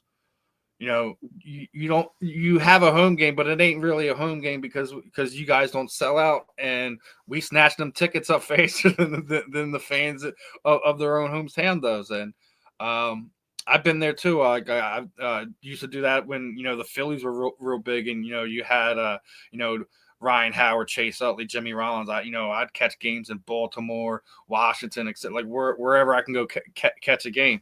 Would never go to New York for obvious reasons because I'm not trying to get in a fight with one of the freaking idiots. They don't know how to shut their mouths. And us Philly fans, we cannot let these people get words on us. We just have to get it back. And Now, I keep it peaceful, but I talk a little bit though. I talk, I keep it secret about the game. You know what I mean? Yeah. Yeah, but now obviously going to those situations, you say you keep it about the game. Have you ever been in one of those situations where you kind of had to de-escalate because the opposing fans were giving you a little bit too much ruckus? Yeah, I mean, they know they look at me. I'm a pretty big dude, so they look at me and they keep it about the game too. They ain't crazy, you know what I mean? So they like, oh, this dude pretty big. They might be talking heavy with another person, but when I speak, it be like they kind of keep it like, right, with me. You know what I mean? Yeah, I don't blame you there, brother. Yeah, listen, I don't mind having words with somebody, but we keep it about the sport, the team, things of that nature. Mm-hmm. A lot of times, when unfortunate situations where you have people get drunk and they start getting wild with their words, wild with being in personal spaces and touching people, and that's how some of these situations start. Hopefully it's something you'll never have to deal with and things of that nature, but it's not something that doesn't happen. Obviously, we've seen it plenty of times. Eagles fans get in some nonsense, regardless. Other sports and other teams. You see, 49ers and Raiders fans, they're always at each other's throats and things like that. Like you see a lot of the passionate fan bases spilling out a little bit more. Is that like? Is being like a passionate Eagles sports fan, is that kind of some of the reasons what drove you into combat sports, or is it just something that you always felt like you was in you? It's always been in me, man. And growing up in Philly, man, it's always Philly, man. You know what I'm saying? Sixers, Phillies, Flyers, you know what I'm saying? 4 for 4, man. Listening to the radio and everything. But what got me into fighting, man, is the lifestyle, man. I'm from Philly, man, West Philly. So it's like growing up, this was when you walk into school, you know what I mean? I'm walking to school and you know what I mean, in first grade. You know what I'm saying? So it's like we get to the playground. I got 4 brothers, 3 sisters, a big family, so I ain't never have the luxuries, if so to speak. So,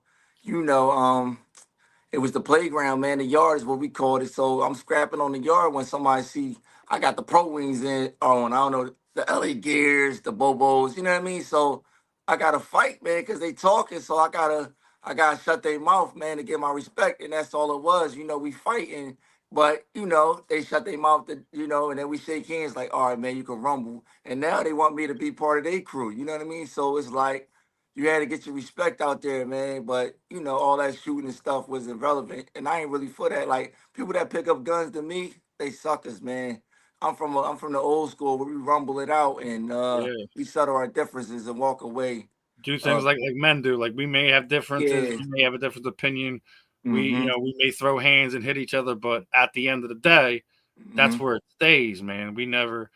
I don't know if it's I mean, I'm 44. Like obviously, I'm not not exposed to the fact that there's gun violence here in Philadelphia. There's gun violence all over the world, but I think that's one of the beautiful things of why combat sports need to be kind of taught to everybody, because it's just one of those things that I think you see guys like that kind of go to that style or life because they were never exposed to it and then realize like, hey, like, you may lose, you may get beat, but at the end of the day, like, you guys have become even if you're not like best friends, but just a level of respect for one another. And it's just one of those things. I think that as a city, as a community, as humanity, we have to learn to put the guns down, man. We've seen this. If you've been in the city, you've been in West Philly, so you've seen a lot of it, and you've kind of spoke on it, like do that. They're not real men. What you guys do is real man stuff, and you see it a lot, man. Like go look for like in the UFC, for example, you had Sean Strickland and his boy Curtis. They had problems. Like they had words with one other, things of that nature. They were friends at one point. And guess what? They had to go in the cage, fight each other, and guess what? There's this weird thing. They're friends again. Yeah, it's about getting a little bit off your chest, man. You know what I mean? It's like we got testosterone built up, so we gotta get some stuff off our chest there's sometimes. a bearded gangster right now. What up, gentlemen? What's up, man? Man, great fight the other night, bro. Way to show Philly what's up, because it's a Philly thing. Yes, sir. Yes, sir. Yes, sir. Definitely is, my man. So what did you think about the crowd? Were they a lot of Philadelphians? Do you think a lot of fly-ins? What do you think the crowd was, was it like a 50-50 mix? I think it was, about 60-40, man. A lot of Philly, but people was flying in to see this, man. It's starting to be the battleground for where it's at, man. I try to look around and gaze at some stuff, and I seen talk to a few fans afterwards, took some pictures, and a lot of people was like, man, we came from Jersey. They was traveling, man. You know what I mean? A couple people went from New York in there. Like, people was from all over coming to see this, man, for real. And you got to put on a show. Yes, sir, man. I'm always gonna put on a show for the people, man, because that's what the people pay to see their money, man. I'm from a blue collar city, so it's like this. As long as people come to the show and spend a dollar that they earn, I'm gonna give them what they deserve. You know what I mean? High pack action and definitely a show. Bro, I have to say, I am really impressed with that card. There was a lot of just straight fucking punches that got thrown. Like, people just got Sleepy Town McGee. Bro, like one shot wonder to like oh. And bro, I never there was some straight up action. Like I can only imagine that action right by the ring, seeing some of those 2.34 second knockouts. I mean, that's wild. Yeah, definitely crazy. This is a game. Honestly, I think I was built for this game because I got the power to change it at any second. So it ain't over to the fat lady sing with me, man. And I think Philly needs to go back to Wells Fargo on the next run. Yeah, I think they will. Definitely, man. It'll sell out again, man. But here's the thing: there's some other cool venues that they could do. Yeah, it's a few. They got I think Leah Forest. They got a couple, man. Bro, I think it would be dope as fuck to have one right by the art museum.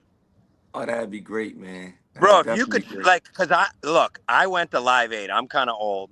And I remember when Live 8 came to Philly. This was probably like, shit, Steven, what, like 94 or 95? Yeah, I was a buck. Bro, I was a young buck. But, they packed 2.5 million fans by the art museum. Wow. Yeah, that'd be amazing, man.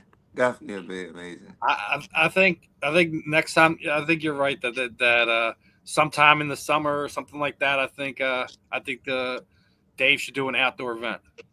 Yep, at the art museum in the springtime, or bring it back right before it turns the weather from spring to summer, right? And then you get those beautiful colors, just nice weather.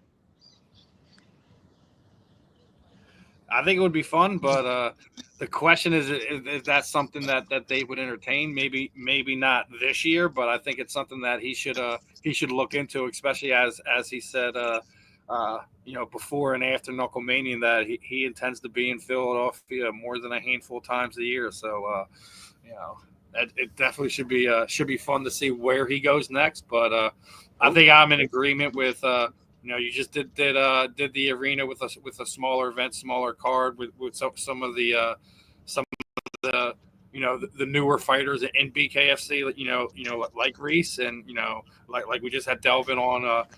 We had my favorite shit talker Lex Ludlow made his debut too.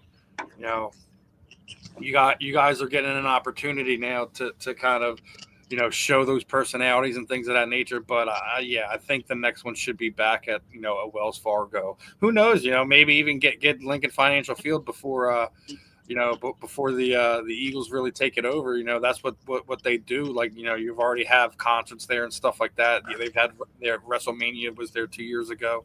So why not do an outdoor BKFC event like that?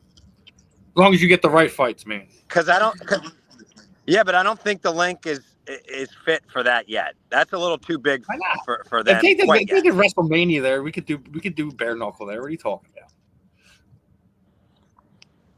Well, I think if you do an event like that, I think if we get some like our top fighters, man, in that ring at we could probably do real well, man. We got some high piking names on there. You know what I mean? And make it a good fight. We could definitely. Reese, what about promotion versus promotion? Like, you do both of the bare knuckles, just their top, top 5 in each. We're a long way from the bare knuckle promotion Super Bowl. I think we're a long way from that. That's as much as I'd want to see it. Don't get me wrong, I'd love to see it, but I think that's 5, maybe even 10 years down the road. Ooh. I like the idea, though. That's a good idea. I like that. Like battle, like almost like you. It prove who the best is. I like that idea, though, because I'm always about proving who the best is. We talk about this all the time when we're talking about just straight boxing or MMA. Just we can never get the top fighters fighting the top fighters. There's always some type of politics, or this person's fighting here, this person's fighting there. We've been trying to get freaking Chris Cyborg in there with some of the best fighters in the world, and she's like having to bounce around to this promotion, that promotion. Like we can't get some of the best fighters fighting the best fighters. So to have a bare knuckle Super Bowl, so to speak, and having a BKFC, BYB, whatever bare knuckle other promotions, who would ever in there, just to get their fighters in for one of those events, I think more is about revenue sharing than it is to actually get the fighters to fight. Yep. But that's what the fans want. Yeah, but we don't always get what we want. I mean, lately us Philadelphia fans have been getting what we want. Obviously Eagles with the Super Bowl. You got Sean Brady knocking on the door about to be the UFC welterweight champion after a magnificent performance last night, man. Like I said, I think UFC will be back in Philadelphia before the end of the year, at least in my opinion. And the Phillies start in like a week. Yep. Regular season. Time for them to break my heart again, but that it is what it is. We'll see about the Phillies, man. I need them to make another move, man, on the offseason. They're not going to do it. Nope. Dave Dombrowski has already said it. That basically they're running it back what they got, and we have to basically hope this team finds a way to pull things together in October. I'm not seeing it. If you've seen their limited action in the spring, the bats have been hot. Now it is the spring, but that's the problem. They're hot when they don't need to be. Yeah. Tell me outside of Bryce Harper and Kyle Schwarber being hot in October, who has stepped up consistently over the last 5 years? I'll wait, and you're going to hear crickets. It's like the same thing. It's like me hoping that Joel Embiid will give us an 82-game season next year. That's not going to happen. Not going to happen. As much as I love Joel, and his situation is probably one of the, we talk about like injuries ruining athletes. We always talk about Bo Jackson, things of that nature. When his career is done here in Philadelphia, and it looks like it's going to be within the next 24 months, that it's going to be the what ifs, the coulda, shoulda, wouldas. It sucks, I love Joe, and I just think that you're going to have to move on from that because we can't sit there continue to play this game. I'm playing this week, but I only will be playing 2 games, and I'm going to miss the next 5, 6, 7 because of load management.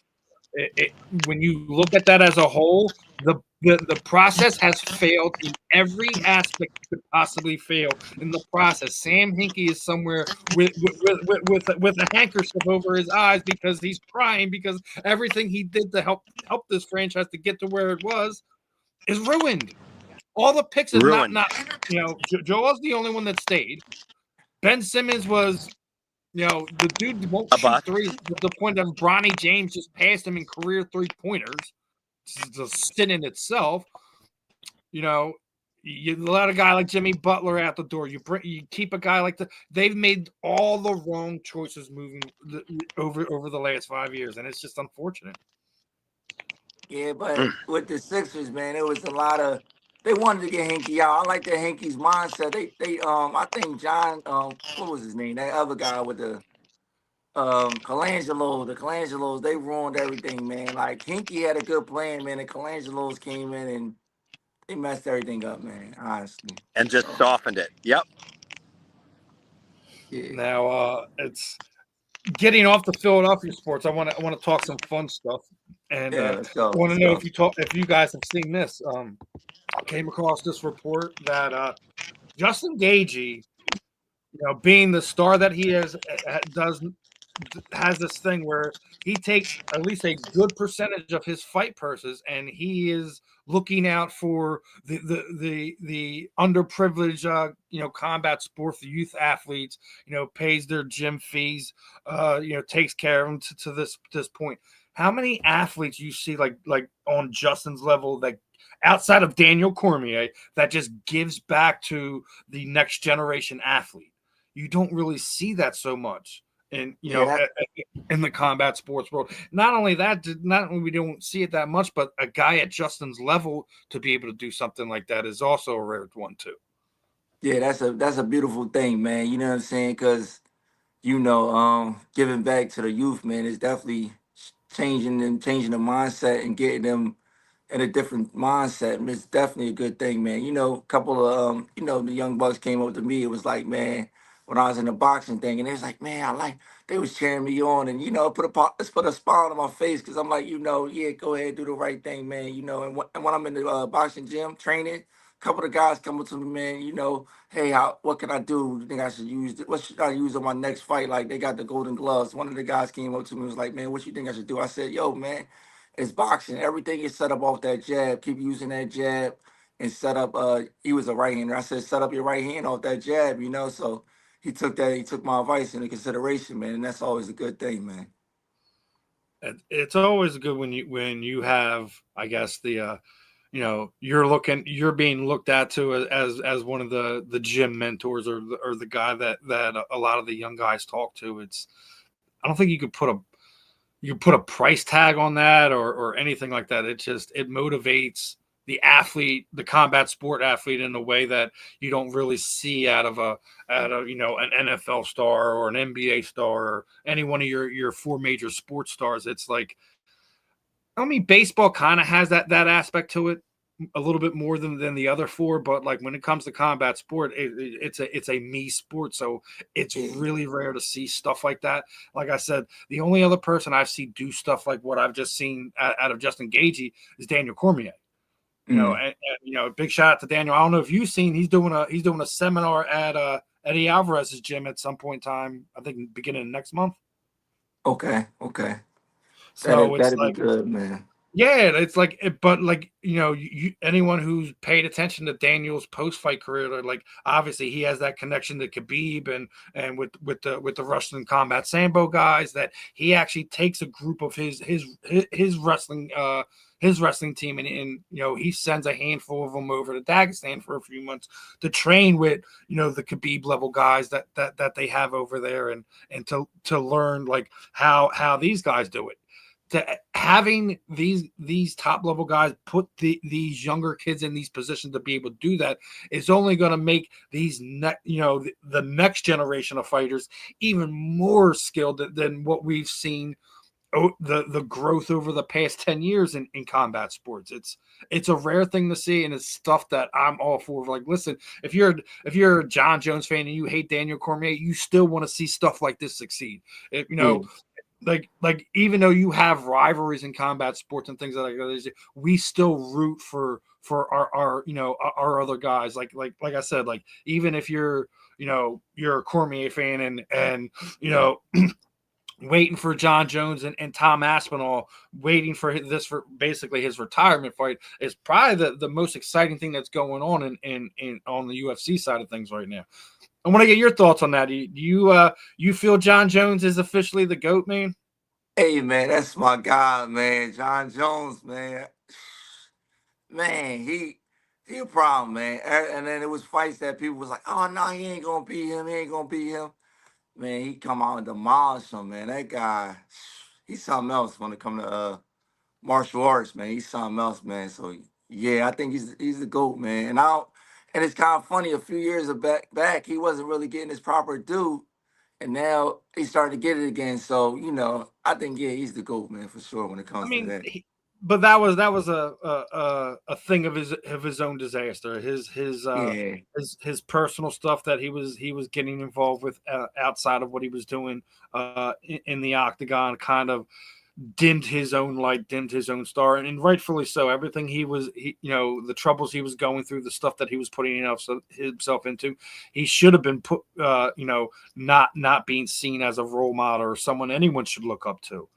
But I mean, I think the thing about life is that you're always given a chance to redeem yourself and show everyone, I made a mistake. I may have made terrible choices and did stupid things, but I can redeem myself. I can show you that, that's not who I am as a person, as a man, things of that nature. So it's definitely, it was warranted that he wasn't getting the love that he a lot of people feel that he should deserve. But I don't think there should be any question anymore that without a doubt John Jones is probably the best athlete we've seen in combat sports over the last 20 years. I still think that the athletic commission needs to go back and change his one loss, the Matt Hamill fight, because the fight got stopped because of initially because John had delivered a legal strike, where the fight should have been stopped well before that when Matt Hamill dislocated his shoulder.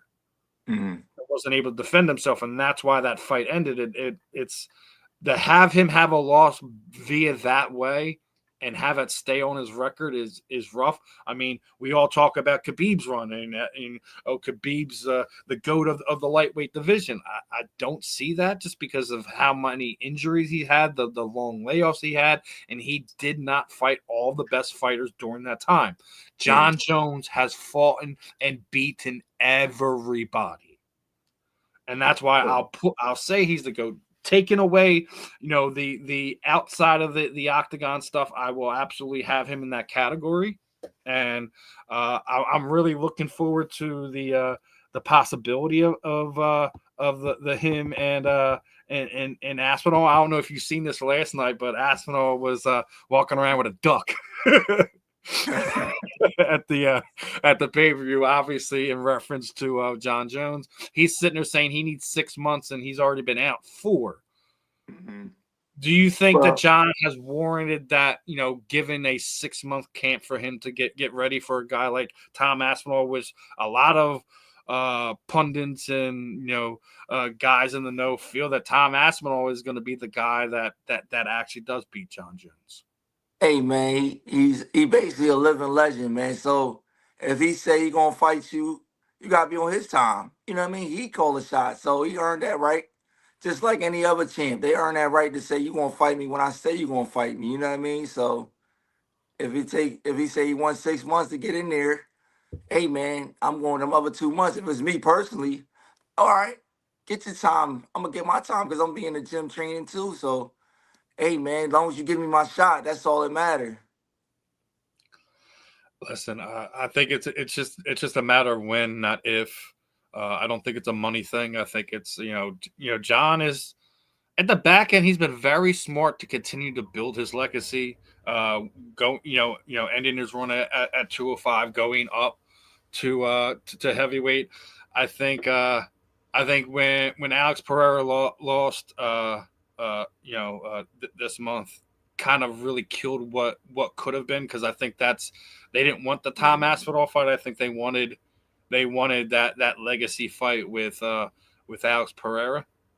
Yeah, because And he's definitely a fan favorite, but I don't know what happened. That's crazy. But yeah, he's definitely that guy's a listen, fan favorite. I've been seeing him everywhere, so that would have been a good fight too. yeah, it's like I said, we're in a weird time in combat sports, especially in the UFC. They don't have the star power anymore. They're not corking them out like the way they used to be. And I think bare knuckles is going to be the future of what combat sports is. I think we're going to continue to see. I mean, I was talking about with Jay Jackson earlier, but you may not like him as a fighter, but as a promoter, you have to like what Jake Paul has done for boxing, and particularly women's boxing, with what he did with Amanda Serrano. He just signed, what was it, Alicia Baumgardner, and she's Okay. one of the top boxers in the world. We just seen what was it, Tisha Brown win last night and win the title off of Scott Nicholson. So we're seeing the women's side of combat sports. It's all started with Ronda Rousey, but the next generation that is here now, your Clarissa Shields of the world, things of that nature. You have to love what Jake has done to kind of put an eye on that. Like I said, respect him as a fighter or not. The only thing I'll give him respect for is learning on the job. Fighting dwindling stars below your weight class doesn't do anything for me. I won't give him his respect as a fighter until he regularly fights competition his age in his weight class. When Jake does that, I will give him his praise, win, lose, or draw. But Yeah. until he does that, he's a sideshow attraction. And the only thing that is giving him credibility in my eyes at this point in time is the fact that he has Amanda there. I have to agree, man. At first I was like, this Jake Paul dude, man, I'm a fighter, I'm a real fighter. You know what I mean? Like, but as time goes on, he's actually bringing a lot of eyes to the boxing world, and you can't do nothing but respect that. He's getting a lot of people a check that on a lower level that wasn't really getting it, and then building names too. So if people see Jake Paul, they might want to check and tune into the other people on the card. So yeah, I definitely agree with that aspect. Like Jake Paul is definitely a good promoter. So yeah. Yeah, I think you can't listen. You can argue whatever you want, but you can't argue that. The numbers talk for itself. The fighters who've been involved in it, can speak on that. Just the opportunities that they're now being gotten through that. Jake has the younger generation in his corner, but he also has guys like me, the older generation, who are just like, well, f that guy. And it is f that guy, like I said, until he fights somebody. I got to get your opinion on this, because he just signed. Now you have a guy like Kenzie Morrison, who just comes into BKFC because he wasn't getting the opportunities in boxing. Now obviously Kenzie right now is a namesake, just what it is. We were on one of my other programs, we're making fun of the fact that nepotism is the reason why Bronny James is in the limelight at this point in time. But I don't think that is why Kenzie's there. But I think it's reason enough for people to tune in, and I think BKFC could be a very, very big platform for him. Obviously, I don't think anyone's going to be stopping Ben Rothwell anytime soon. But I think having a guy like Kenzie Morrison, a lot of the stars that are coming to BKFC, I think you're going to have a real problem out promoting what Dave Feldman, Nate Shooken, and them guys are doing with BKFC right now. I mean, his pop still hold a lot of weight. You know what I mean? For crying out loud, his pop was on the Rocky movie, so and they're trying to tie that in there. So like people want to say, oh, that's the guy that's his son, from the guy from Rocky. You know what I mean? They probably never seen one of his dad fights, but they be like, oh, that's the guy from Rocky. It's his son. So yeah, it's definitely name exposure, and that go a long way for people. You know what I mean? As long as he do what he got to do, and they build him up right, and yeah, to bring a name and some kind of name to the sport. You think they're going to build him up right, or they're is Dave and them just going to chuck him in the deep end like, there you go, kid? Nah, nah, man. Come on, man. You know how the game go, man. You know what Oh, I I'm know how it goes, brother. Like we talk saying? about this all the time. Like, listen, there's good parts of the combat sports game. There's also bad parts of the combat sports game. There as we talk about in boxing. There's politics involved everywhere, regardless if we're talking about money, belts, and everything in between. It's why sports like MMA were able to be created and take over, and now we have even another iteration where bare knuckle boxing has even overshadowed all of it with what a lot of people feel is the truest form of combat, obviously.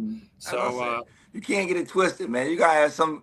You gotta be able to rumble with somewhat in this game. So anybody that put in there, they're coming to take your head off, man. You know what I mean? Like I got tossed in there with a vet. You know what I mean? Somebody with some experience, but I ain't never backing down, man. I'm coming to rumble, and that's what I told him, man. You know what I mean? I just once I got my feel, it was lights out, But yeah, I'm always coming to rumble.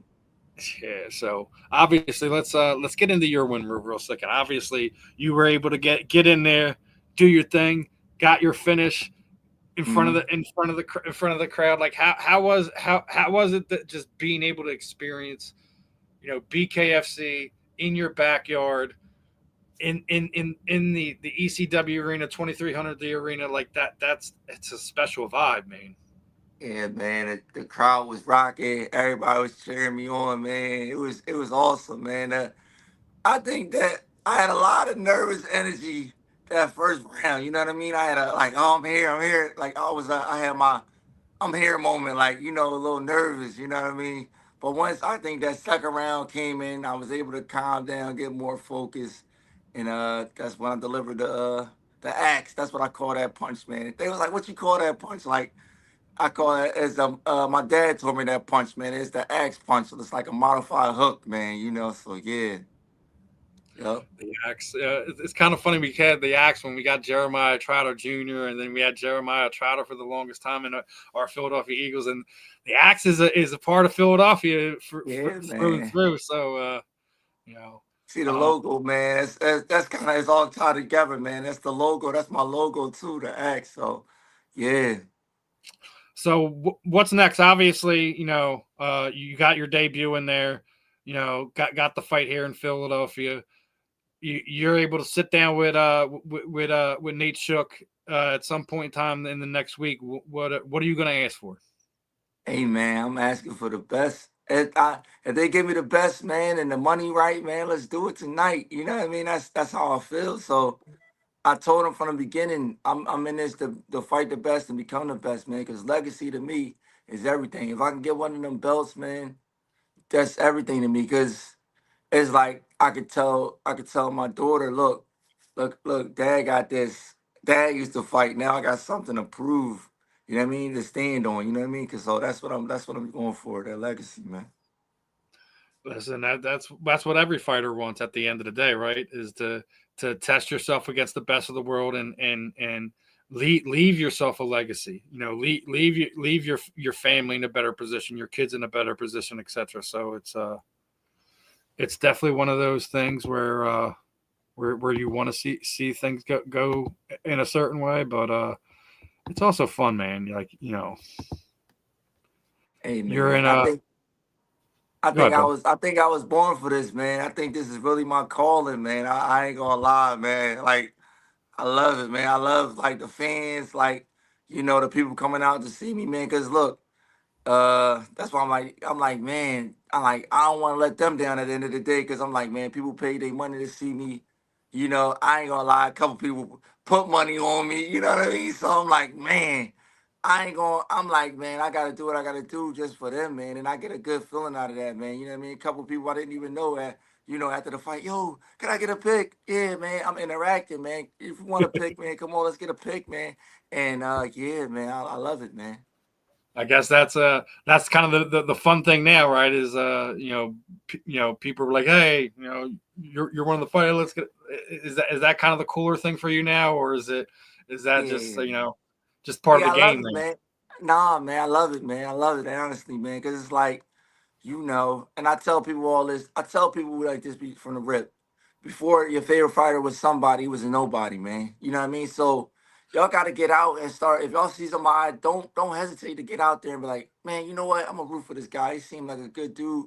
I'm gonna root for him, man. Because before Floyd was Floyd Money Mayweather, he was just Floyd. You know what I mean? So it's about the people like giving somebody a shot, man. You know what I mean? Give that person a shot, man. Go ahead, buy that ticket because you ain't gonna get what you get buying the big money fights. And now you gonna get that on the when you buy a guy like that's coming up like me, man. After I take care of business, come get a pick, man. Come enjoy yourself because it's like, man, you got that pick for life, man. You know what I mean? It's a different Listen, feeling. you're hitting on a spot for me. Like it's why, like when I first started doing this, like yeah, it's cool when you get a big name fighter or you get a fighter that's main eventing or is a champion at this or that. But like what I like to do is I like to I want to talk to everyone. You all have a story. You all have a place in this. Like, and I mean, I have a small part. I don't act like I'm the Ariel Hawani or Stephen A. Smith or this, that, and the third. Like, listen, I'm just trying to bring people together and connect as many people with that I can. And it always starts like I don't care if you're an amateur making your debut, if you're a pro making your debut, if you're fighting for a title, or if you're just a guy on the card, man. You all have a story, you all have a place, and I just want to give you guys a chance to let your voice be heard a little bit more. Listen, I had Lex Ludlow on a few weeks ago, and he's talking more more crap than anyone I've ever had on one of my shows. But like he comes from that pro wrestling background, and that's where he got himself into combat sports through being a wrestling fan. So that's just who he's going to be. Like I just want you guys to be yourself, to show who you are, and hopefully I can help connect you with a new sponsor, a new fan, a new supporter, somebody that's going to come to your fights. That's my idea when I started doing this, is just bringing all of it together, being able to connect everybody. And yes, it does. If you see somebody, if he's he's a guy like Reese, who just got a big knockout on a BKFC event, or if you got Johnny G over here who's has X amount of amateur fights and whatever, and he's getting ready to help transition to this, and he's another guy. Show him the same love that he's going to show you, or you're going to show somebody like a Conor McGregor or whoever. I think, like I said, you all have a place in this. I just hopefully I can connect enough of you where you guys can all grow together. Yeah, that's all it's about. And I thank you for having me, man, because it's about uh the stepping stones, man. You know what I mean? It take one brick at a time to build a house, man. So yeah, man, it's about foundation. So you gotta build, man. That's all. So yeah. Yes, sir. But as we're getting ready to wrap this up, what I like to do, Reese, is kind of throw the microphone, throw the floor over to you. Anyone you would like to thank, anyone like you show some love to, training partners, teammates, coaches, family. Shoot out your sponsors, shoot out your social media sites, or any parting shots, last words you want to give the fam or anyone else listening. The floor is yours, my friend. All right. What's up, fans? I appreciate y'all, everything, supporting and everything. So, shout out to Tasty D. He was definitely a good supporter with sponsoring me for this Rumble. Shout out to Black Triad Clothing. Shout out to War Ready Boxing, man. That's the battlefield, it's training ground. Shout out to check me out on IG at Wartime Box on IG, and Reese Horne on Facebook, man. Thanks again, fans. I love y'all. Keep showing support. And like I said, man, come to my fight, get a picture, man. You know what I'm saying? All right, thanks again. It's definitely was a pleasure having you on, Reese. It's definitely going to be having you back on here again at some point in time. Can't wait to see what the next chapter is, the next fight, etc. best of skill to you. In the training room. Let's see you get back in there. Hopefully you get a quick turnaround, just like Jay Jackson just did. Fought in February. Now he's on the May card. Let's hopefully you guys get a quick turnaround and be able to get back in there. Most important thing about this game is staying active, my friend. Yes, sir. Yes, sir. That's the key to the game. And when they tell you what time it is, you tell them it's war time, baby. Let's go. That's right. LFG, my friend. Let's fucking go. Big shout out, my friend Reese Horne over here. Appreciate the time. Big shout out to Jay Jackson, Delvin. We definitely got Wally to hop in here for a minute, aka JB, and we're gonna be doing this again. Obviously, I'll be back Wednesday with the Fan in the End. I'm gonna be on with JB and NFL veteran tight end Ben Troop is gonna be on with us, and we'll be definitely back here with the parting shot at some point in time over the next week. We're gonna have a lot more fighters on here, talking a lot more combat sports. A fun time here on the JB Sports, aka Just Blaze Clothing channel. Again, my friend, appreciate the time. We'll definitely be doing this again soon. Shout out to Just Blaze too, man. He hooked me up with that Philly Thing shirt, man. Shout out to CNC Management. Shout out to Dave. My bad, man. It's all coming to me now. Shout out to Dave, man. Bare Knuckle, man. BKFC, man, is on the rise, fast and growing sport in the world, man. That's what it's about. Let's go. Absolutely, my friend. And don't apologize for nothing, man. A big fight like that, get in your backyard, you're overexcited and overstimulated and scrambled right now. So you got to wait till things calm down. A few more weeks, you probably remember, like, damn, I forgot this one too. I should have said that. Yeah, man. But yeah, we definitely got to have you on again here, man. Talk some Eagles, talk some Philly sports, talk some fight game, and talk some life. Yes, sir. All right, my brother. Peace out. All right. Have a good one, my friend. You too. All right, everyone. That was a fun episode. Obviously, talked to Jay Jackson earlier in the show. We had Mr. Reese Horne on here. We had the fastest knockout in combat sports on here, Mr. Delvin on here. So it was a fun one. Again, guys, please, if you haven't already, make sure you like, subscribe, follow on all our platforms: Facebook, Instagram, YouTube. Check out me or JB on X as well. And we got a lot more fun stuff coming for you moving forward. Other than that, I got nothing else for you today. We're gonna put a bow on this one, and we'll see you guys next week.